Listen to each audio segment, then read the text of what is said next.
Friends, ఇప్పుడే అందిన వార్త. టీడీపీ ప్రచార వాహనానికి నిప్పు, డ్రైవర్ ఉండగానే పెట్రోల్ పోసి దాడి. ఈ విషయాలన్నీ తెలుసుకునే ముందు వీడియోని పూర్తిగా చూడండి. అప్పుడే మీకు పూర్తిగా అర్థమవుతుంది. అదేవిధంగా చాలామంది సబ్స్క్రైబ్ చేసుకోకుండా వీడియోని చూస్తున్నారు. దయచేసి సబ్స్క్రైబ్ చేసుకోండి. సబ్స్క్రైబ్ చేసుకోవడం వల్ల నేను చేసే ప్రతి వీడియో అప్డేట్ మీకు ముందుగానే నోటిఫికేషన్ రూపంలో వస్తుంది. అదేవిధంగా లైక్ చేయడం మర్చిపోతున్నారు. దయచేసి లైక్ చేయండి. లైక్ చేయడం వల్ల ఇటువంటి ఇంపార్టెంట్ ఇన్ఫర్మేషన్ చాలామందికి రీచ్ చేసిన వాళ్ళు అవుతాం. ఇక లేట్ చేయకుండా వీడియోలోకి వెళ్ళిపోదాం. ఆంధ్రప్రదేశ్లో ఎన్నికలకు సమయం దగ్గర పడుతున్న కొద్దీ హింస కార్యక్రమం పెరుగుతుంది. తాజాగా ఉమ్మడి చిత్తూరు జిల్లాలో టీడీపీ ప్రచార వాహనాన్ని తగలబెట్టారు కొంతమంది వ్యక్తులు.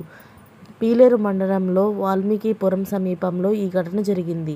డ్రైవర్ వాహనంలో ఉండగానే కొంతమంది వ్యక్తులు పెట్రోల్ పోసి తగలబెట్టారు. అయితే మంటలు గమనించిన డ్రైవర్ అక్కడి నుంచి తప్పించుకున్నాడు. శనివారం ఉదయం 8 గంటల సమయంలో టూ వీలర్పై వచ్చిన దుండగులు టీడీపీ ప్రచార వాహనంపై పెట్రోల్ పోసి నిప్పంటించారు. వాహనంలో డ్రైవర్ రెస్ట్ తీసుకుంటున్న సమయంలో జరిగింది. ఈ ఘటనలో వాహనం కాలి బూడిదయ్యింది. ఈ ప్రమాదంలో డ్రైవర్కు తీవ్ర గాయాలపడ్డారు. గమనించిన స్థానికులు అతన్ని సమీపంలోని ఆసుపత్రికి తరలించారు. ఘటన విషయం తెలుసుకున్న వెంటనే టీడీపీ నేతలు జాతీయ రహదారిపై బైఠాయించి ధర్నాకు దిగారు. అయితే స్థానిక సీఐ టీడీపీ నేతలను కన్విన్స్ చేశారు. నిందితులను పట్టుకుంటామని హామీ ఇవ్వడంతో ఆందోళన విరమించారు. టీడీపీ కేడర్ ఆందోళనలతో దాదాపు 2 కిలోమీటర్ల మేర ట్రాఫిక్ నిలిచిపోయింది.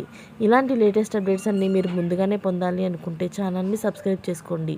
అలాగే పక్కనే ఉన్న గంట సింబల్ని క్లిక్ చేయడం మర్చిపోకండి. Thanks for watching friends.